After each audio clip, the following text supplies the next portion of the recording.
what if the reason you just cannot seem to lose that stubborn belly fat has literally absolutely nothing to do with your diet Right. or your willpower or, how many days you're sweating in the gym?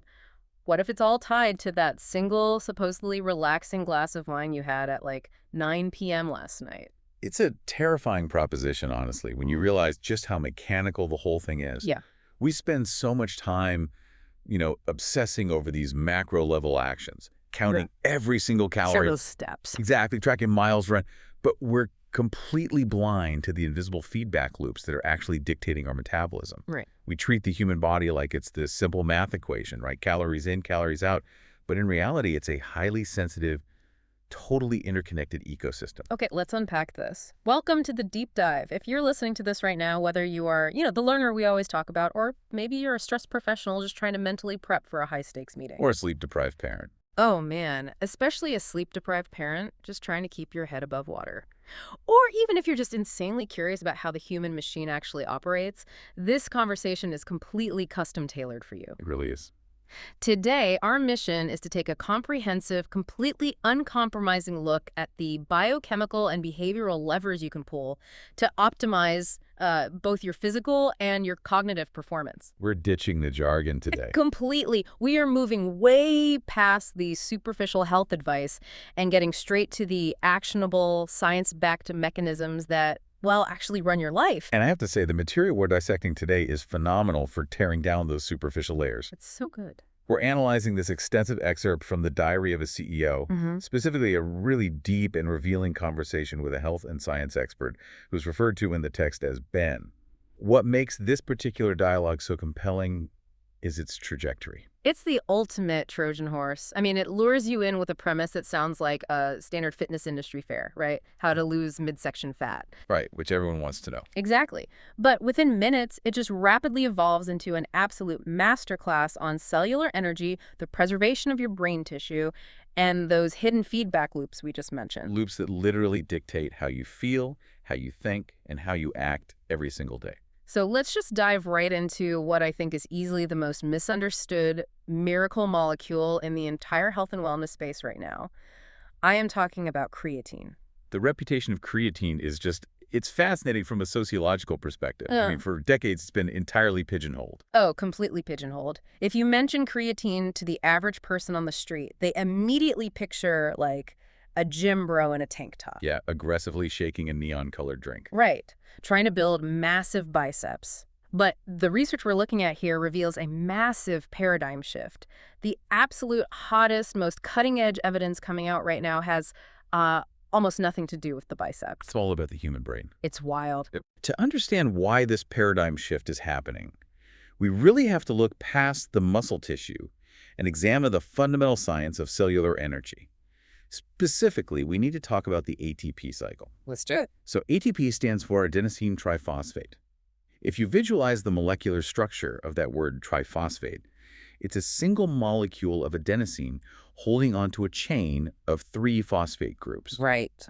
This is the universal energy currency of your cells. Let's ground this in a fresh analogy because, I think the standard rechargeable battery metaphor we always hear is a bit worn out. I agree. Think of ATP not as a battery, but as, like, high-velocity financial currency. ATP is a crisp $100 bill. When a cell in your body needs to do work, whether that's a bicep contracting to lift a heavy box or a neuron firing in your prefrontal cortex to help you solve a math problem, it has to pay for that work. It needs funding. Exactly. To pay for it, the cell physically breaks that $100 bill. It snaps off one of those 3 phosphate groups. The chemical energy released by breaking that bond is what actually powers the biological action. That is a highly accurate way to visualize the mechanism. But the crucial part of that transaction is what's left behind. Right, because you don't have $100 anymore. Exactly. Once you snap off that phosphate, you no longer have adenosine triphosphate because tri means 3. You've lost 1, so you're down to 2. So you're left with adenosine diphosphate. ADP. Precisely. ADP is, it's the biological equivalent of a useless $1 bill in this scenario. It's a spent molecule. It's basically trash at that moment. It's lost its immediate high-yield energy potential. If your cell wants to fire again, if that neuron needs to send another signal, your body has to figure out how to recycle or regenerate that spent ADP back into functional energy-rich ATP. It needs to find a free phosphate molecule floating around and stick it back on. Yes, and this is exactly where our misunderstood molecule enters the room. Creatine acts as the cellular central bank. I love this part.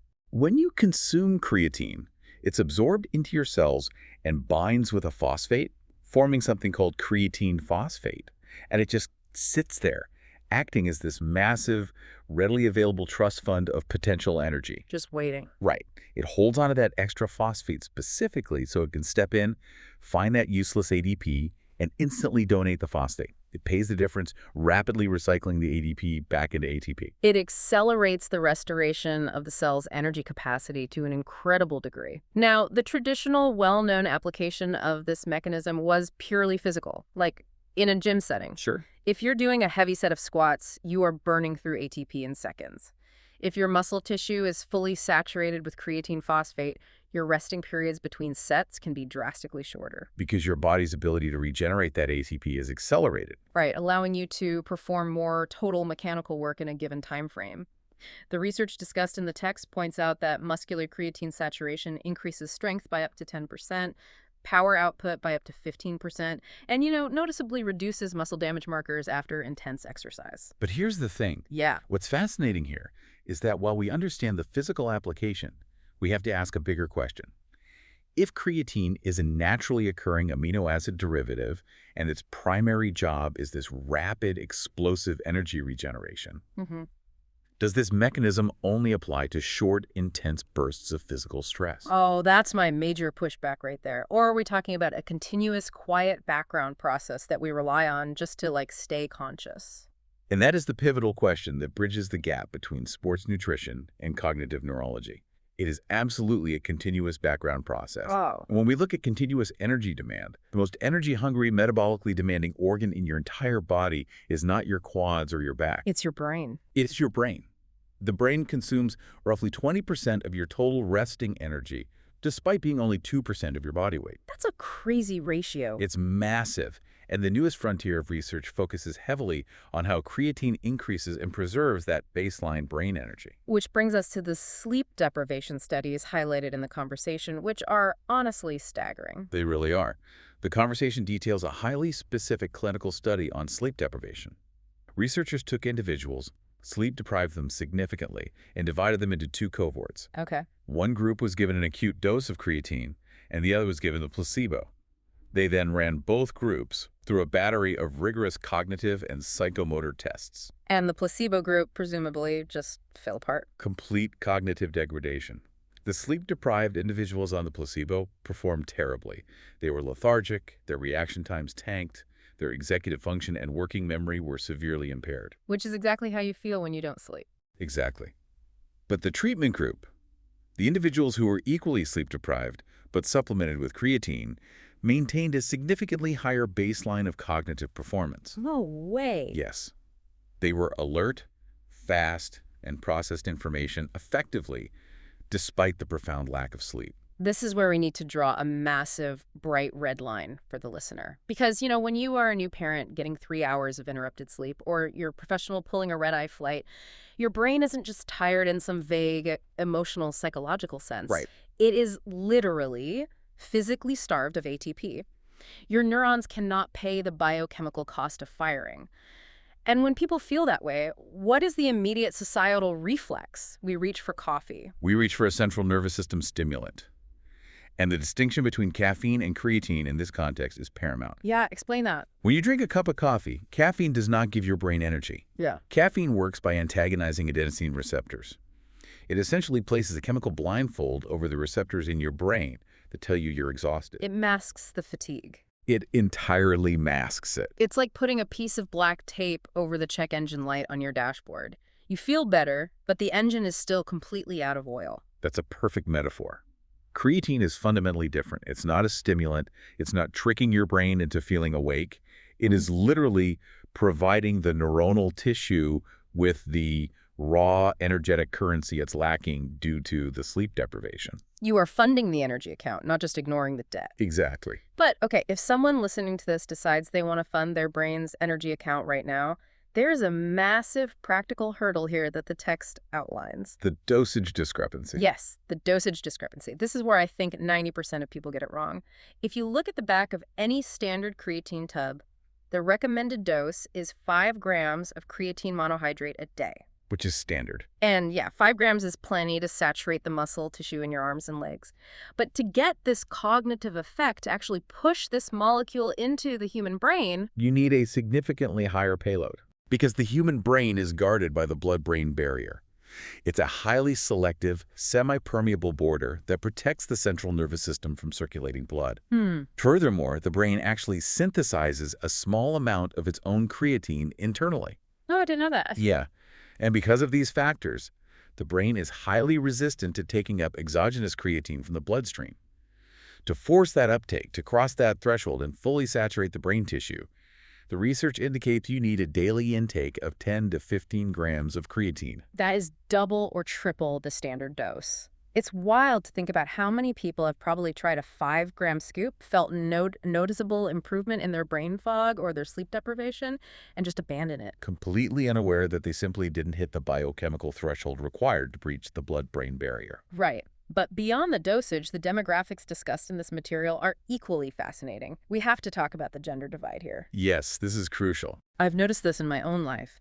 It is incredibly difficult to convince women to take creatine. There's this deeply entrenched societal stereotype that it's a steroid-adjacent compound that will instantly make them look bulky, hold massive water weight, and look like a bodybuilder. It's a pervasive myth, and the scientific community definitively dismantles it. Biologically speaking, the female body simply does not possess the requisite endocrine profile, specifically the high baseline levels of circulating testosterone, to arbitrarily build massive, bulky muscle tissue from an amino acid supplement. It's just not going to happen. No. Creatine does upregulate myogenic genes, which are involved in muscle cell proliferation and protein synthesis. But in the physiological environment of a woman's body, this gene expression translates to the maintenance of healthy, dense, resilient muscle tissue. Tone, basically. Yes, it translates to functional strength and longevity, not a natural hypertrophic bulk. The physiological fear is entirely unfounded. Which is an absolute tragedy, because this fear of looking too muscular is actively keeping women away from a neuroprotective supplement that they desperately need. The material makes a profound pivot here. When we step back and look at chronic degenerative diseases, Alzheimer's disease is a catastrophe that disproportionately ravages the female population. The epidemiological data is devastating. Alzheimer's disease affects women at nearly double the rate it affects men. Double. Yes. 2/3 of all Alzheimer's patients are women. And when we connect the dots back to the underlying pathology of cognitive decline, a major contributing factor is the brain slowly losing its energetic capacity. So the energy crisis we talked about. Exactly. The neurons lose their ability to efficiently utilize glucose, leading to an energy crisis in the brain that accelerates the death of brain tissue. So if we know that Alzheimer's is in part an energy crisis of the brain, and we know that high-dose creatine fundamentally serves to preserve, protect, and regenerate brain energy, I mean, the conclusion is staring us right in the face. The implication is profound. The expert argues that in light of this mechanism, every woman, particularly as they enter middle age and beyond, should be prioritizing daily high-dose creatine supplementation. It completely reframes the compound. Complete. You are no longer taking it for a pre-workout pump. You're taking it to establish a neuroprotective shield against a neurodegenerative disease that aggressively targets your demographic. It's a paradigm shift. And speaking of specific demographics, the text also waves a massive red flag for vegans and vegetarians. This is a matter of simple dietary intake. Creatine is a naturally occurring compound, but in the human diet, it's almost exclusively concentrated in skeletal muscle meat, specifically red meat and certain types of fish. Yeah, okay. If you consume a heavy carnivorous diet, you might be ingesting 1 to 2 grams of dietary creatine a day, bringing your baseline closer to saturation. Wait, if dietary intake is practically zero for vegans, how are they not just, dropping dead from cellular energy failure? Because the body is incredibly resilient. If you intake 0 dietary creatine, your liver, kidneys, and pancreas will synthesize it internally from 3 amino acids: arginine, glycine, and methionine. Okay, so the body makes its own. It does. However, this internal synthesis is metabolically taxing, and it generally only produces enough to prevent a catastrophic deficit, not enough to reach optimal saturation. Ah. Clinical studies consistently show that vegans and vegetarians have significantly lower baseline levels of intramuscular and cerebral creatine compared to omnivores. For this demographic, supplementation is not an optimization hack, It's a biological necessity. just to reach a normal baseline, let alone the enhanced cognitive baseline we're discussing. Okay, so we've established the massive upside. It's a brain savior, women need it, vegans are deficient in it. But I have to bring up the medical scare. Right, the kidney issue. Because the text addresses this head on, and it is the reason so many people throw their creatine in the trash. The classic scenario. You start taking 10 grams of creatine a day, you feel great, your brain is sharp. A month later, you go to your primary care physician for a routine annual blood panel. And then you get the call. The next day, the doctor calls you in an absolute panic, telling you to stop all supplements immediately because your kidney markers are off the charts. Specifically, they're looking at high levels of something called creatinine.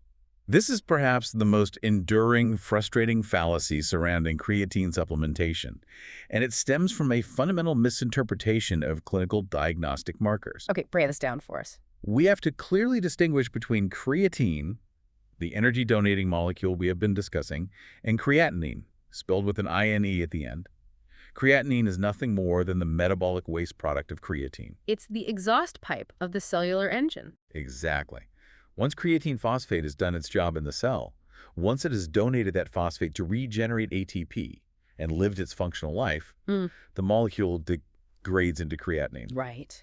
This waste product enters the bloodstream, travels to the kidneys, and the kidneys filter it out, actively secreting it into your urine to be expelled.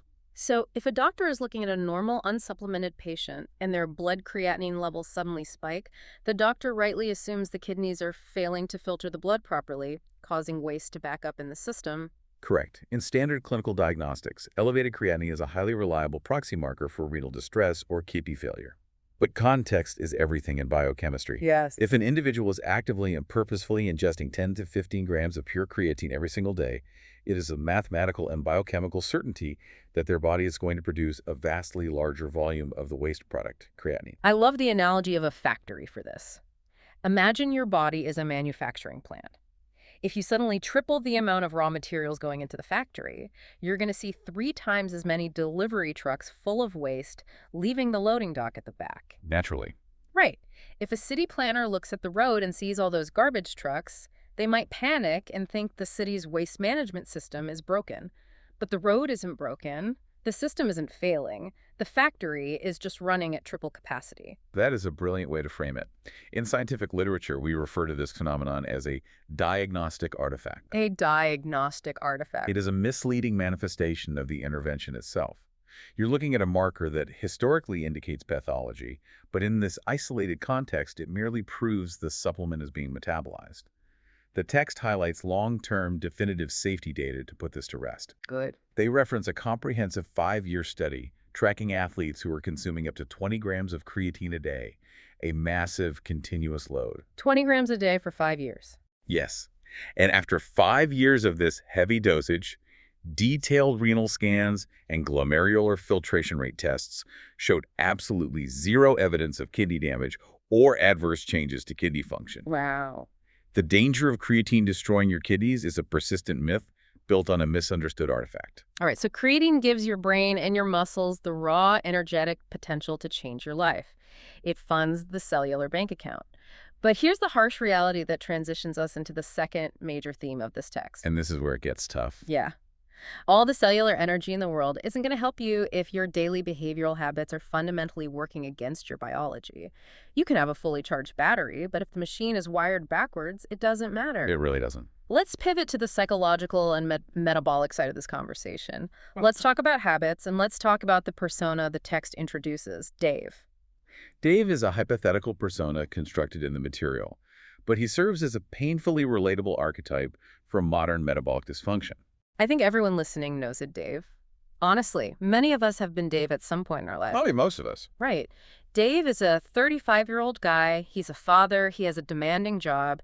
And for years, he has been fighting a losing battle against that stubborn, visceral midsection fat. He's not ignorant, right? He listens to health podcasts, he reads the articles, he knows what a calorie is. He has the information. But he is trapped in a frustrating cycle of behavioral failure. He tries a radical new diet, grinds through it for 3 weeks, inevitably breaks down, binges, bounces right back to his original weight, and feels an overwhelming sense of defeat. It's exhausting just hearing it. It really is. He Yeah. desperately wants to make a permanent change so he can be a healthy, energetic, capable father for his kid, but the habits just will not stick. The text's analysis of Dave's predicament is incredibly insightful because it refuses to start with dietary macronutrients. It begins deeply rooted in human psychology. It interrogates the core why behind human action. The conversation points out a critical flaw in how we approach behavioral change. Internal motivations versus external motivations. Internal motivations, wanting to look better in a swimsuit, wanting to see a lower number on the scale, wanting to feel a bit more energetic, are notoriously fragile. They are superficial constructs. They are incredibly flimsy armor when the biological cravings hit. Very flimsy. When it's 10:30 p.m., you've had a brutal day at work, the kids are finally asleep, and you're emotionally exhausted. The abstract desire to look good in 3 months is instantly overpowered by the visceral, immediate comfort of a bowl of ice cream or a heavy pour of bourbon. Precisely. To enact difficult, permanent behavioral changes, humans often require an external motivation, a purpose that exists outside of their own ego. So for Dave, what is that? For Dave, that external anchor is his child. It is the profound emotional desire to maintain his physical health so he can inspire his kid, play with them without getting winded, and ensure he is physically present for their future. That's powerful. Anchoring a habit change to a reason that touches someone else's life provides a vastly more robust psychological defense mechanism when the inevitable biological friction occurs. But even with that strong external motivation, the text's actual advice to Dave is what really caught my attention. It doesn't tell Dave to throw out everything in his pantry, start doing CrossFit 5 days a week, and meditate for an hour every morning. That never works anyway. Exactly. Here's where it gets really interesting. It tells him to focus on changing exactly one simple, highly specific habit. Why? Because the core thesis here is that habits do not exist in isolation. They are deeply interconnected biological dominoes. Yes, they are. And the prime example the source deconstructs for Dave is the habit of cutting out his evening alcohol. The evening drink is the quintessential keystone habit. It is a single action that sets off a devastating, multi-day physiological cascade. Countless individuals, Dave included, utilize an evening drink, a glass of wine, a beer, a cocktail, because it possesses this societal patina of relaxation. We all think it helps us wind down. It is viewed as a harmless tool to unwind and transition into sleep. And it is true that alcohol is a central nervous system depressant. It will cause you to lose consciousness faster. Right. But the biochemical reality of what occurs over the next 8 hours is an absolute disaster for metabolic health, hormone regulation, and weight loss. This cascade blew my mind, and we need to walk through it meticulously. Let's look at the actual biology of that relaxing drink. Step 1. Dave has the drink, he gets in bed, and he passes out quickly. Yeah. But what is actually happening to the architecture of his sleep? The rapid onset of unconsciousness is an illusion of sleep. Ethanol is essentially a neurotoxin that your liver must immediately prioritize clearing. A neurotoxin, wow. Yes, when it hits the brain, it artificially mimics GABA, which is your primary inhibitory neurotransmitter. It forces the brain to shut down. But as the liver metabolizes the alcohol during the night, the brain experiences a massive rebound of glutamate, an excitatory neurotransmitter. So your brain is literally chemically bouncing back and forth. This chemical roller coaster completely demolishes your normal sleep architecture. It heavily suppresses REM sleep, which is vital for cognitive and emotional processing, and it fragments your deep sleep, or slow-wave sleep, which is when your body physically repairs tissue and clears metabolic waste from the brain. So you're basically just unconscious, not resting. You are not experiencing restorative sleep. Your body is simply lightly sedated while fighting off a toxic load. Which leads directly into step 2 of the cascade. Dave's alarm goes off the next morning. Because his sleep architecture was chemically obliterated, he doesn't wake up refreshed. He wakes up deeply lethargic. He's exhausted at a cellular level. And that profound exhaustion triggers step 3, which is an endocrine response. Yeah. The human body does not interpret chronic exhaustion casually. It perceives a lack of restorative sleep as an acute survival threat. Like you're in danger. Evolutionarily, if you aren't sleeping, it must be because you're in danger. To force you to remain alert and capable of handling this perceived threat, the body initiates a massive, sustained spike in cortisol levels. Cortisol is your primary stress hormone. It's a biological alarm bell ringing loudly in your system. But cortisol isn't just an alarm. It physically changes how your body processes energy. This brings us to step 4. How does that high cortisol alter Dave's metabolism? Elevated circulating cortisol fundamentally disrupts metabolic function by inducing acute insulin resistance throughout the day. Wait, acute insulin resistance just from one bad night of sleep. Just from one. Under high cortisol, your peripheral tissues, your muscles and liver, stop responding efficiently to insulin signal to take up glucose from the bloodstream. Because the cells are resisting the signal, the pancreas is forced to overcompensate by pumping massive, sustained surges of insulin into the blood just to manage baseline blood sugar levels. And here is step 5. The final, fatal blow to Dave's weight loss goals. What is the biological consequence of walking around all day with astronomically high insulin levels? Insulin is the master fat storage hormone. When insulin is chronically elevated, it dictates 2 catastrophic outcomes for someone trying to lose weight. What's the first one? First, it acts on the brain to drive intense, nearly uncontrollable cravings for rapid-absorbing carbohydrates and sugars. Your brain thinks you need quick energy to survive the stress. Hence why you crave donuts when you're tired. Exactly. Second, and more importantly, insulin literally locks the biochemical doors to your adipose tissue. It prevents your body from oxidizing or burning stored fat for energy, while simultaneously making the body incredibly efficient at converting every single calorie you consume that day directly into new fat tissue. This is the tragedy of the interconnected dominoes.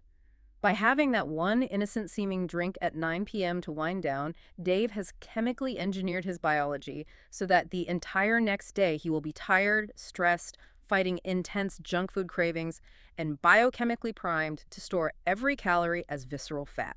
It is a self-fulfilling prophecy of physiological failure. It really is. And that is why targeting that single domino, cutting the evening alcohol, provides such immense leverage. By removing the ethanol, you aren't just cutting 150 empty calories. You're doing so much more. You are rescuing your sleep architecture, which normalizes your morning cortisol, which improves your insulin sensitivity, which crushes your sugar cravings, and finally unlocks your adipose tissue so you can actually burn fat.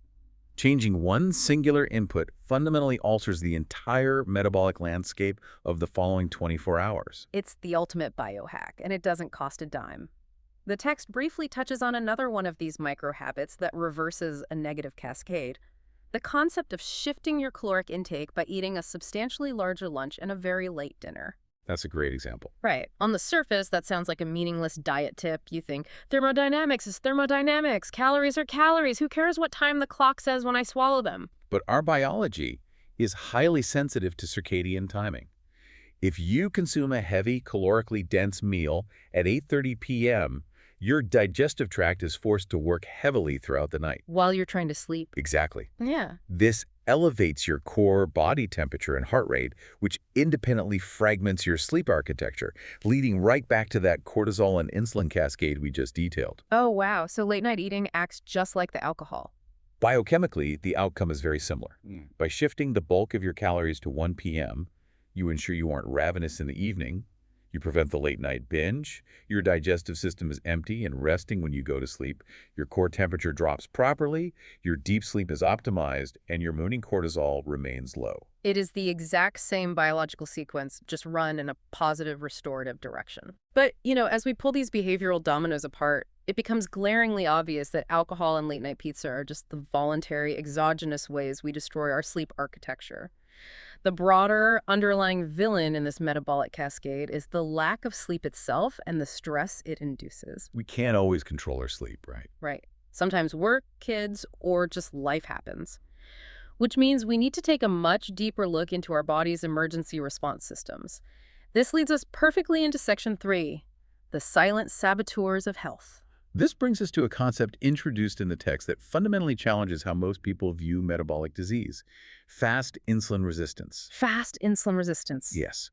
The traditional medical paradigm suggests that insulin resistance, the precursor to type 2 diabetes, is a slow, creeping pathology that you develop over decades of consuming high-sugar diets and remaining sedentary. But the text argues that the body can become highly resistant to insulin in a matter of hours, literally overnight. It is an acute evolutionary survival mechanism. The expert identifies intense physiological stress as one of the primary drivers of this fast insulin resistance, with acute sleep deprivation acting as the most common trigger for that stress in modern life. Okay, walk me through that. If you endure just one severely fragmented or shortened night of sleep, your body wakes up in a state of sympathetic nervous system overdrive. Evolutionarily, if you're awake all night, your biology assumes you're under threat, you are being hunted, or you are protecting the tribe. Right. The body doesn't know you were just doom scrolling on your phone or agonizing over a spreadsheet. It reacts as if there's literally a predator outside the cave. Exactly. And to survive a physical threat, your body needs immediate, accessible fuel for your muscles to either fight or run away. So your liver initiates a process called hepatic glucose output, dumping stored sugar into your bloodstream. So it's feeding the muscles for a fight. Yes. But to ensure that sugar stays in the blood where it's readily available and isn't immediately sequestered away into resting tissues, your body instantly dials up systemic insulin resistance. It purposefully blunts the insulin signal. It is a brilliant evolutionary feature that has become a devastating modern bug. We're flooding our blood with sugar for a physical fight that never happens. We just sit at our desks, stressed out, marinating in glucose and insulin. And the psychological trap here, the stress paradox mentioned in the text, is perhaps the most frustrating aspect of modern medical advice. Oh, I hate this so much. The stress paradox is a massive hurdle in clinical practice.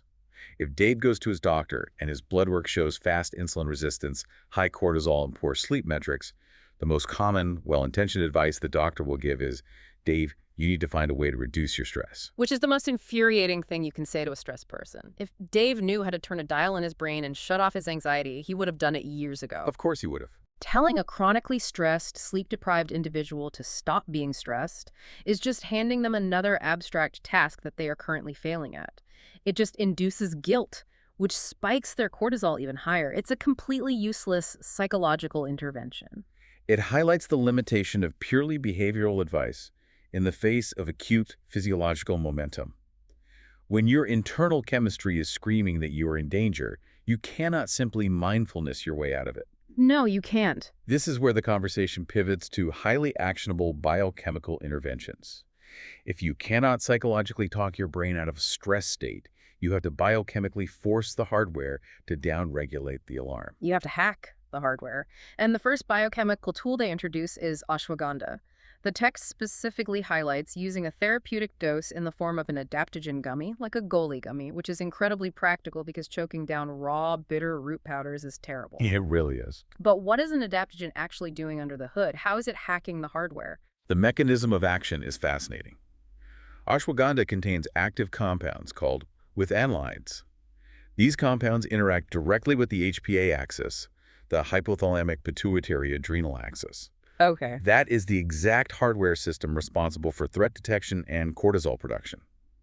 Clinical studies demonstrate that ashwagandha acts to significantly suppress the release of cortisol from the adrenal glands, while simultaneously exerting GABA mimetic activity in the brain, promoting a calming effect. So by taking it before bed, you're chemically muting the biological alarm bell. You are artificially lowering the threat level so the body feels safe enough to rest. That makes total sense. Yes.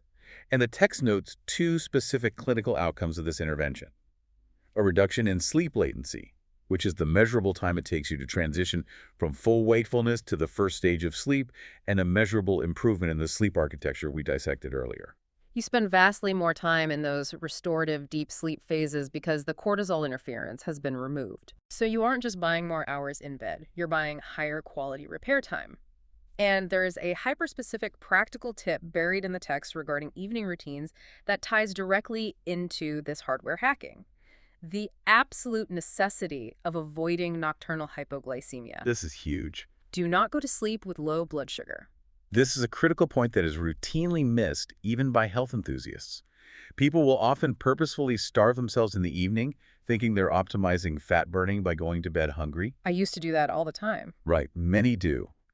But if your blood glucose levels drop too low during the night, a state of hypoglycemia, your brain registers this not as a mild inconvenience, but as an imminent life-threatening metabolic crisis. Because the brain runs almost exclusively on glucose and it cannot store its own supply. Precisely. So the brain panics. It thinks it's suffocating. Hmm. To rescue you from this hypoglycemic state, the brain sends a violent emergency signal to the adrenal glands, triggering a massive, immediate dump of epinephrine, adrenaline, and cortisol into your bloodstream. This is designed to force the liver to rapidly break down glycogen and flood the blood with sugar to keep the brain alive. And the side effect of that massive adrenaline dump is that you wake up at 3:15 a.m., your heart is pounding out of your chest, your mind is racing with anxiety about work or life, and you are completely incapable of falling back asleep. Yes, that exact feeling. You think you're having a psychological panic attack about your mortgage, but in reality, your brain just ran out of sugar and deployed a biochemical defibrillator to keep you alive. It is purely a physiological rescue response masquerading as emotional anxiety. Therefore, intelligently managing your evening blood sugar stability is just as vital for maintaining sleep architecture as managing your psychological stress. Which perfectly sets up the third and most surprising biochemical intervention for stress mentioned in the text, ketones. Specifically, a ketone body known as BHB, or beta-hydroxybutyrate. Yes. The source material explicitly refers to ketones as an anxiolytic. The term anxiolytic is a specific pharmacological classification meaning a substance that reduces anxiety. This is a massive departure from how we traditionally view ketones. Yeah, I always thought of them just in terms of the keto diet. Usually, ketones are discussed purely in the context of the keto diet, or fasting, viewed simply as an alternative fuel source, a biological backup generator when the body runs out of carbohydrates. But the cutting-edge science highlighted in the conversation reveals that BHB is not just a passive fuel, it is an active, powerful signaling molecule. Wait, so it's not just gasoline for the engine, it's a messenger communicating with the operating system. That is exactly the distinction. BHB is transported through the bloodstream, and it efficiently crosses the blood-brain barrier via specific monocarboxylate transporters. Once inside the brain, it binds to specific receptors like the HCA2 receptor and actively modulates neurotransmitter balance. What does that mean for the brain, though? It decreases the excitatory glutamate signaling and increases the production of calming GABA. It literally sends a biochemical signal to the central nervous system to turn down the sympathetic fight or flight tone. It acts directly as an endogenous anxiolytic. Okay, let me try to weave all of this incredibly dense stress and sleep biology into a cohesive picture for you listening. Imagine your body under chronic sleep deprivation is like a massive, sprawling city that has lost its main power grid and is running entirely on loud, unstable emergency backup generators. A very apt visualization. The resources are being aggressively hoarded, which in your body translates to locking up fat cells and the emergency sirens. The cortisol and adrenaline are blaring nonstop 247. The entire city is vibrating with tension. Yes. Chronic sympathetic arousal. When you intervene with an adaptogen like ashwagandha or when you elevate your ketone levels with BHB, you aren't just walking out into the streets with a megaphone and telling the panicked city workers to please calm down. No, that would be the mindfulness app. Exactly. You are walking into the central control room, bypassing the software, and typing a hard-coded overriding command into the city's mainframe that physically cuts the power to the sirens. Beautifully said. You are transmitting a mathematical signal to the grid that the threat has passed and it is safe to stand down.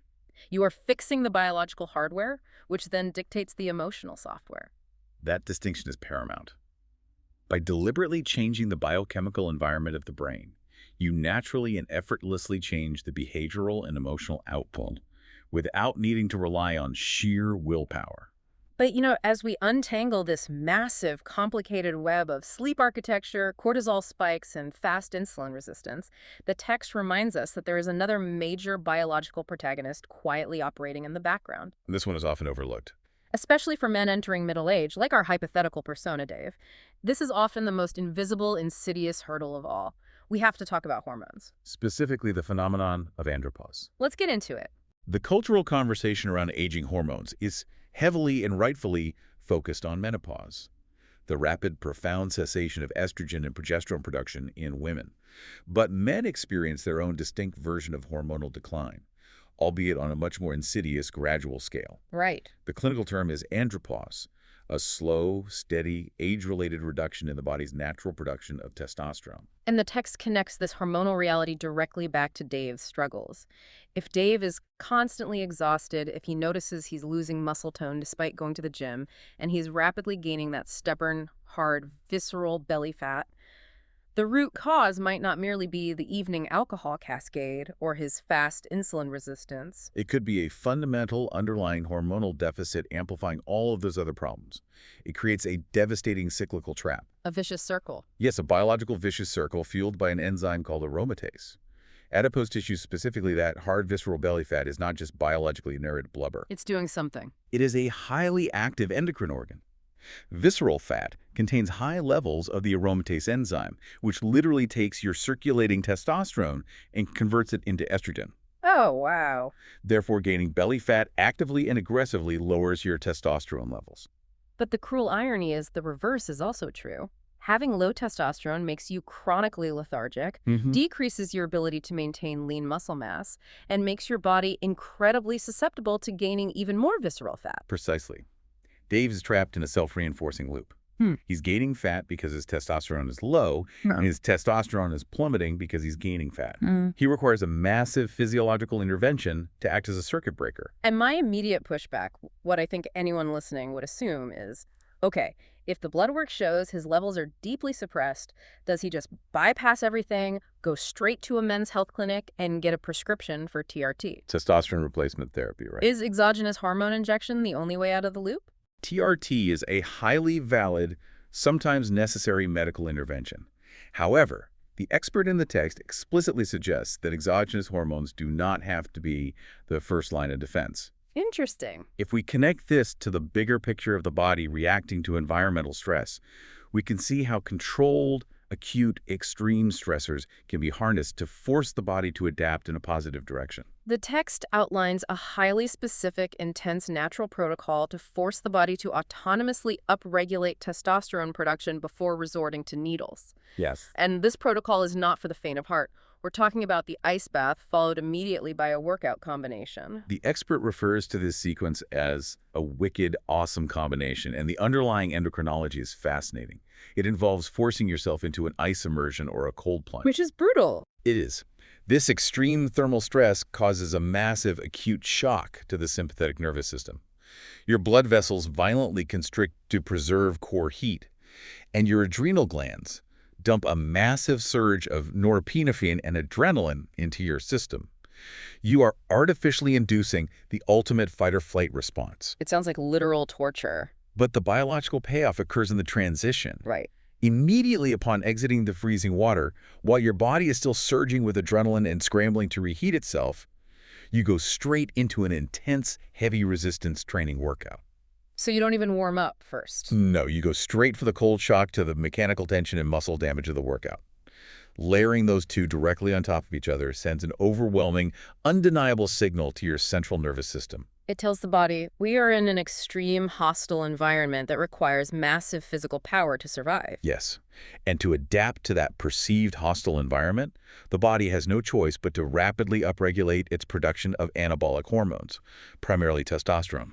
The text states that clinicians have observed men literally doubling their natural baseline testosterone levels using this specific, intense sequencing. It's a powerful, non-pharmaceutical intervention that uses environmental hormesis, a beneficial amount of stress, to shatter that vicious cycle of low energy and fat gain. So you voluntarily shock the system with extreme thermal and mechanical stress to force the baseline to reset higher. But here is the ultimate problem, and it drives us perfectly into the final critical piece of this entire deep dive. The missing piece. Trying to fix your insulin resistance with adaptogens, trying to manage your cortisol with evening habit changes, trying to boost your testosterone by torturing yourself in an ice bath. Doing all of these interventions based purely on how you feel on a given Tuesday is like trying to fly a Boeing 747 blindfolded. That's a great way to put it. You might have your hands on all the right control levers, but without actual objective data on the dashboard in front of you, you're eventually going to crash the plane. That is the perfect transition. All of these biochemical interventions, no matter how scientifically sound, are merely guesswork, unless you possess the capability to objectively measure your baseline metrics and track your physiological progress over time. Exactly. So, what does this all mean for you, the listener, sitting at home right now trying to figure out where to start? It means you need data. You need to know your numbers. You need to take back control of your health through precise, personalized testing. And the text highlights a massive, glaring policy flaw in our current traditional medical system when it comes to standard blood tests. This was arguably one of the most passionate, urgent points made by the expert in the conversation. When you go to your primary care physician for a standard annual physical, they will universally order a routine metabolic panel. Right. They will test your fasting glucose, they will check your lipid panel, your LDL cholesterol, and your triglycerides. But they almost never, ever measure your fasting insulin levels. And on the surface, that sounds reasonable. If they're measuring your fasting glucose and your blood sugar is completely normal, isn't that enough to know your metabolism is healthy? Why is missing the insulin test such a massive tragedy? It is not enough, and understanding why requires a quick look at pancreatic function. The human body is remarkably resilient, and it will do everything in its biological power to keep your circulating blood glucose tightly controlled within a safe, narrow range. Because high glucose is highly toxic to blood vessels, right? Exactly. If you're developing metabolic dysfunction, if Dave is becoming insulin resistant, his glucose might look perfectly normal, beautifully green on a blood test, for years, sometimes decades. Wait, decades? Yes. But behind the scenes, to keep that glucose number normal, his pancreas is quietly working overtime, pumping out 5 or 10 times the normal baseline amount of insulin just to force the resistant cells to take the sugar in. So the glucose is normal, the doctor gives you a high five and says you're healthy, but your internal insulin levels are screaming at the red line, secretly driving weight gain and inflammation. Exactly. It is a silent compensatory hyperinsulinemia. By the time the pancreatic beta cells finally burn out and your fasting glucose finally starts to rise on that annual blood test, and the doctor says, uh-oh, Dave, you're officially pre-diabetic, the reality is that your metabolic engine has already been broken and your body has been struggling for 10 to 15 years. That is terrifying. Fasting insulin is the true early warning radar system. The expert argues passionately that if he could change one single diagnostic policy worldwide, it would be to mandate the measurement of fasting insulin on every standard routine blood panel. And the text doesn't just complain about the problem, it gives us the specific, actionable target. You want to see that fasting insulin number sitting at around 7 microunits per milliliter or less? That is the biological green light that your system is highly sensitive and efficient. Yes. And once you have both of those numbers, your fasting glucose and your fasting insulin, you can unlock a vastly more powerful metric. The HOMA score. You can calculate something called the HOMA score, H-O-M-A. It stands for Homeostatic Model Assessment of Insulin Resistance. It is a mathematical equation that multiplies your fasting glucose by your fasting insulin and divides it by a constant. And what does that tell us? This math exposes the hidden relationship between the two. It maps precisely where you fall on the insulin resistance spectrum, completely removing all the guesswork from your metabolic health. Now, obviously, for an insulin test, you still generally have to go through a doctor or a lab to get a venous blood draw. But what I love about the current technological era is the absolute explosion of at-home testing innovations. It's truly revolutionary. The text points out that for vital metrics like testosterone, which our guy Dave desperately needs to track to see if his ice baths are working, you do not even have to leave your house, sit in a waiting room, or argue with a doctor anymore. The barrier to entry for acquiring clinical-grade health data has completely collapsed. Yeah, tell us about that. The text mentions specific streamlined mailing services available in the U.S., like Block and Joy. You go online, request a panel, and they utilize either mobile phlebotomists who come directly to your living room, or they send you highly advanced, simple arm snap blood collection devices. I've seen those. You press a button on your arm, it painlessly collects a small capillary blood sample, you drop the vial in the mail, and you have your comprehensive clinical-grade hormone dashboard on your phone a few days later. It's so easy. But if we're truly talking about revolutionary paradigm-shifting data collection, we have to talk about the absolute game changer discussed at length in the text, CGMs. Continuous glucose monitors. Yes. The CGM is perhaps the single most empowering, behavior-modifying piece of health technology available to the general public right now. How does it work? This is a small, discrete sensor device, roughly the size of a coin, that costs around $20 to $30. You stick it under the back of your arm, and it stays there continuously for 14 days. It uses a tiny microfilament to continuously measure the glucose concentration not in your blood, but in your interstitial fluid, the fluid surrounding your cells. And it transmits that continuous stream of data via Bluetooth directly to an app on your smartphone in real time. The host of the source material shared an incredible, eye-opening anecdote about his own personal 14-day experiment with the CGM. It was a very telling story. He didn't immediately go on a diet. He just started eating his normal, everyday foods. But for the first time in his life, he was watching the real-time microscopic biochemical reaction happening inside his own body. He mentioned testing mundane, everyday items. Tomato ketchup, Coke Zero, a slice of cheese, bananas, foods we interact with entirely mindlessly. But the behavioral impact is profound. When you eat a simple banana and 20 minutes later, you watch a graphical line on your smartphone aggressively spike up into the red zone, indicating a massive, rapid blood sugar surge. It fundamentally and permanently changes your psychological relationship with that specific food. It absolutely does. That is the true, undeniable power of it. The expert emphasizes the psychological benefit, and this loops us perfectly back to our earlier discussion about Dave and internal versus external motivation. Yes, exactly. When a doctor or a nutritionist points at a chart and says, Dave, stop eating ketchup, it's full of high fructose corn syrup, that's an external nag. Dave might rebel against it. He might rationalize it. He might just ignore it because he likes ketchup. We all do that. But when Dave eats the ketchup and his own phone vibrates and shows him a graph proving that his interstitial fluid is flooding with glucose, actively forcing his pancreas to pump out the exact fat-storing insulin he's trying to avoid, the dynamic shifts instantly. You do not need anyone nagging you anymore. Exactly. The motivation shifts entirely from external compliance to profound internal revelation. It generates undeniable intrinsic motivation because you're no longer operating on theory. You are witnessing the direct, immediate, unarguable biological consequence of your actions in real time. It's right there on the screen. Normally, the feedback loop between a poor dietary choice and a negative health outcome is delayed by years or even decades, manifesting eventually as a chronic disease. The CGM closes that feedback loop to 15 minutes. And if you want to take this data collection to the absolute bleeding edge of human health optimization, the text introduces a concept that I find endlessly fascinating: the idea of stacking wearables. This is where biological data shifts from being merely observational to becoming highly predictive and diagnostic. So what exactly is stacking? Stacking means utilizing multiple distinct biometric devices simultaneously to cross-reference your biological outputs. The text provides a brilliant, highly illustrative example of pairing a continuous glucose monitor with a Whoop strap. And a Whoop strap measures what exactly?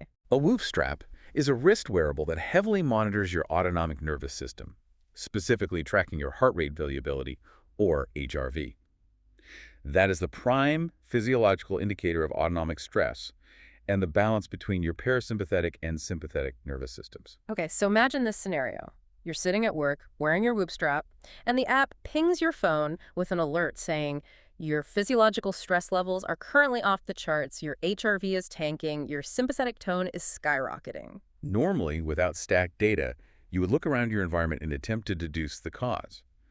You might think, well, I'm just sitting at my desk answering emails. Why am I so stressed? It must be that impending deadline or my annoying boss or the horrible traffic I sat in this morning. You blame it on the world. You attribute the biological alarm entirely to psychological or environmental factors. Yeah? But you are stacking wearables. You can open your CGM app and look at your blood sugar data at that exact same timestamp. And what do you see? What you might find, and what the text points out frequently happens, is that you are experiencing a severe, acute hypoglycemic spike. Your blood sugar just violently crashed as a delayed reaction to the massive carb-heavy bagel you ate 2 hours ago. Oh, your body is actively initiating that exact emergency adrenaline rescue response we talked about earlier with the 3 a.m. wake-ups. Precisely. Your Whoop strap accurately detected the massive surge of adrenaline, cortisol, and sympathetic stress. The hardware worked perfectly. But without the cross-reference CGM data, you would have completely misattributed the root cause of the stress to your boss or your workload. Wow. By stacking the data, you achieve a moment of profound clarity. You realize the stress isn't psychological or emotional at all. It is purely 100% a biological panic-driven reaction to a massive blood sugar crash. That is mind-blowing. It completely recontextualizes your entire emotional reality. It really does. The host of the source actually shared a personal anecdote that proves how powerful this is. He shared that this exact data stacking method allowed him to finally fix his notoriously terrible sleep. I remember that. He was tracking his sleep architecture and his overnight stress levels on his Whoop, and by meticulously cross-referencing those bad nights with his CGM data, he discovered an invisible pattern.